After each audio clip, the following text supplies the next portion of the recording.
I missed that show. Why'd you have to bring that up? Yeah? What are the challenges of doing voices in American cartoons versus anime? Ooh, excellent question. You get a gold star. Where's my gold star? You get... You get potato chip. You get nothing. No. You get pat yourself on the back, sir. I don't feel like it. No, fine. Don't accept my gift then. That's okay. Okay, gold star for you. That was the correct answer. I ask you to do something, you say no. That gets you a gold star. And one of these. What was the question? Okay, I remember. Yes, very different. Okay, so I'm working on a show like X-Men or My Little Pony or Sonic or whatever. And you have all the voice actors in the same room. And so everybody gets their own mic, and we're all standing around. We're recording like you would imagine a radio play back in the day when they talked like this, see? And then they draw up the animation to match what we've done.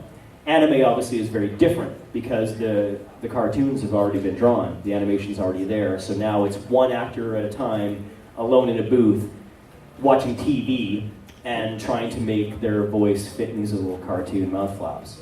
So very, very different. I mean, when you have a pre-delay show like an American cartoon, you really have the freedom to kind of improvise to some degree if the clients will allow you to. You really get to feed off the other actors. So in a lot of ways, it's easier. And then the anime, there's a lot more mechanics involved, so it can be considered a lot harder, and it also pays a fraction of the wage as pre-delay stuff does. Anime doesn't pay very well, in case you didn't know. Did they video record you for the American?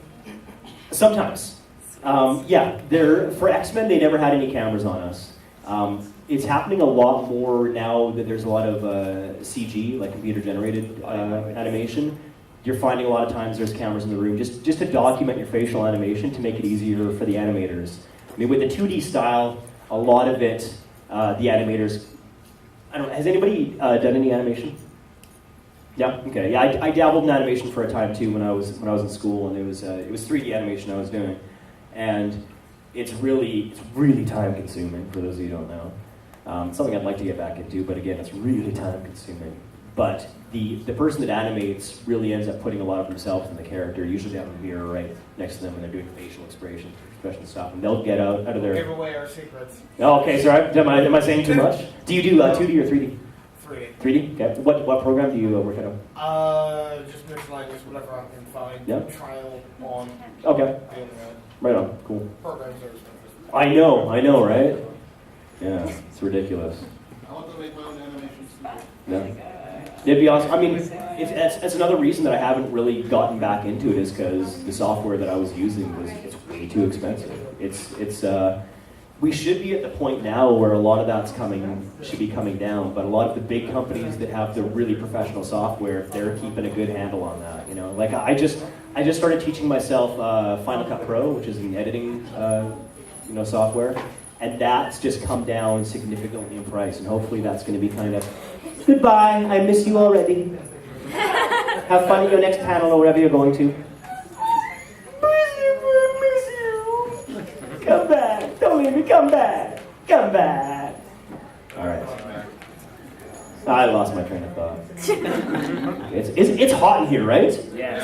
No, it's only cold before. Don't turn the AC back on. I wouldn't know how. That is freezing. Yeah. It's all you guys. You guys are just too damn gorgeous. You're hot. You're hot. You're on fire. Yeah. Didn't you originally do over 9,000 per video? No. I didn't get to say that, although I say it a million times. And anytime somebody says it, I have to say it. See, now you did it. It's like a sneeze. It's contagious. Can we give you Nappa's line so that you can what? say? Can we say other people's lines?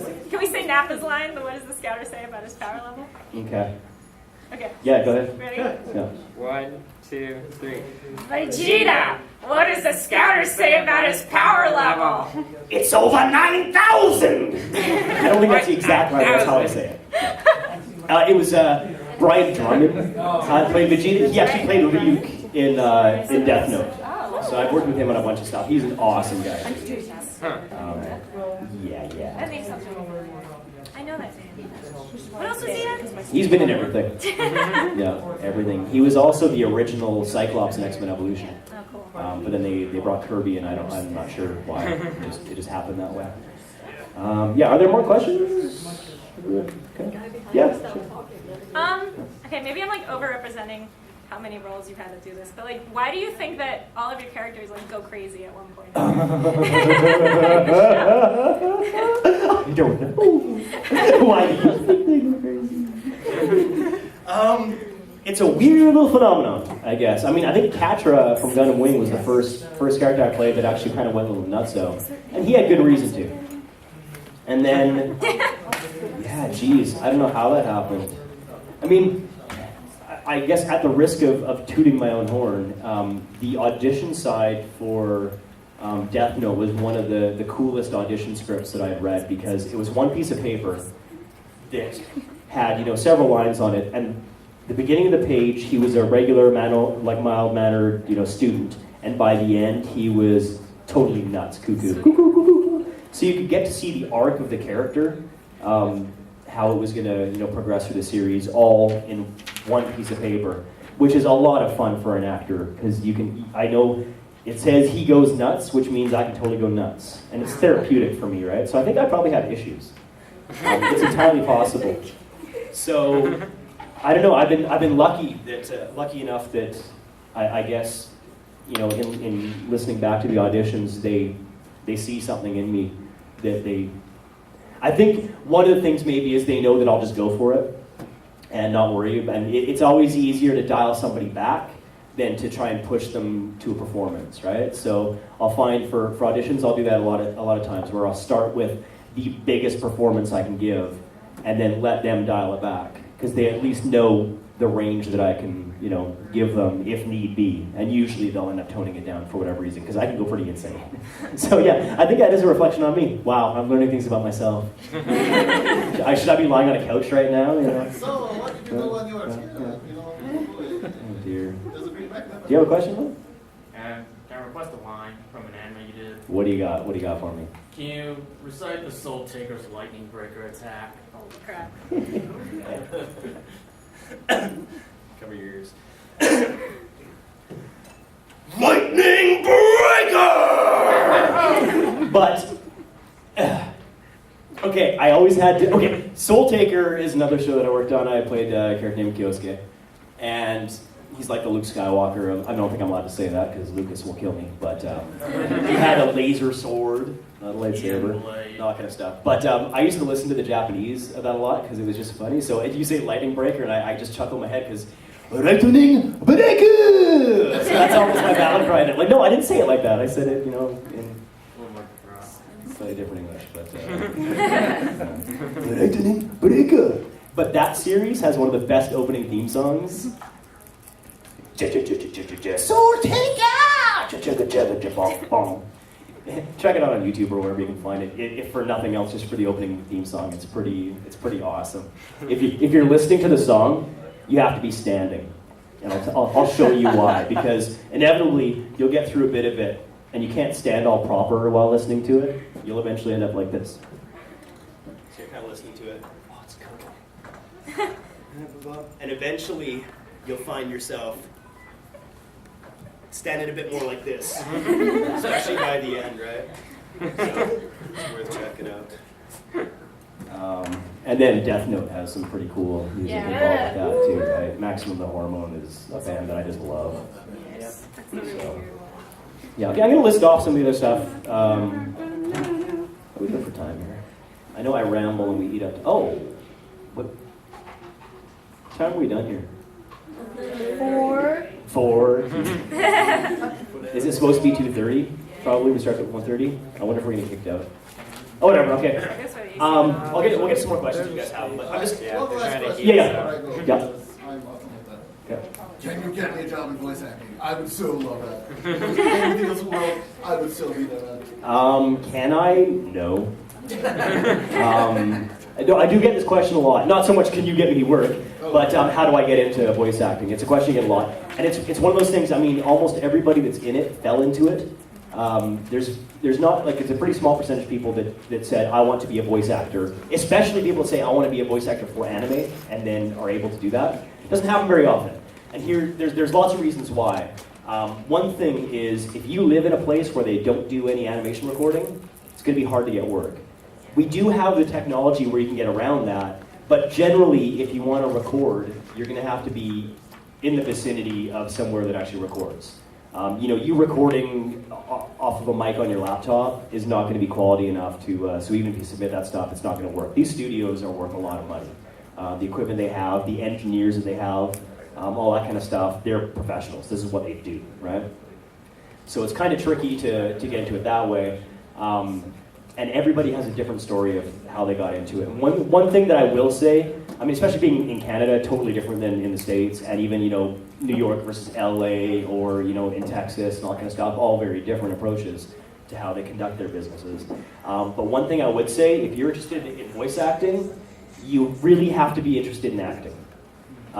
If you specifically want to be a voice actor, or even more specifically, a voice actor for anime, you're really limiting, I put way too many T's in that word, limiting opportunity, because, and one of the more important parts of voice acting is acting.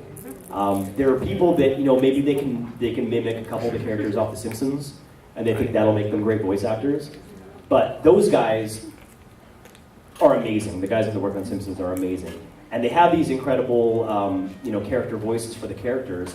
But one of the reasons that show's gone on for so long is their performance of those characters is real. Like, they've actually flushed out the characters.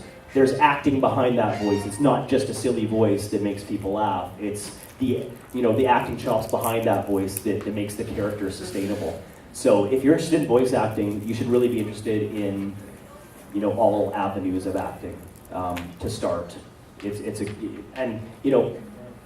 Learning something is never going to hurt you. So even if you end up learning, more theater acting or improv acting or stuff like that, it's not going to hurt you in your, hopes of becoming a voice actor. It's not going to guarantee that you're going to become a voice actor either, unfortunately. There are no guarantees in this business, or in any part of the entertainment world, really. It can be a very fickle business too. I call it an industry of rejection. If you don't have a thick skin, you're not going to make it, because you got to kind of check your ego at the door. People aren't going to pussyfoot around you and walk on eggshells around you and stuff. They'll tell you right to your face that sucked, and you have no business doing this and all that kind of stuff, right? And you can choose to whether to believe them or not, but still they're going to say it to you, unless of course you're just automatically awesome, which you seem to be. So you might not have that problem. Maybe just me. But yeah, it's one of the reasons that I kind of stopped doing on camera stuff is I just hated it. I love being on set, but everything building up to getting booked and being on set just drove me nuts. And I found the voice side of stuff was just a bit different. It was something that I could handle. I knew I could handle that. My skin was thick enough for that. But I got tired of going in to read for like one line in a commercial that I really didn't want anyway, and then walking into a room and having 30 people that look exactly like me just shooting daggers from their eyes at me. Like, this is my role, how dare you take it from me? Dude, it's one word in like a crappy commercial for a product that I don't even stand for. Why am I putting myself through this? But the animation I just fall in love with. This kind of leads to a question that I was attempting to answer before. Differences between the prelay and the ADR stuff.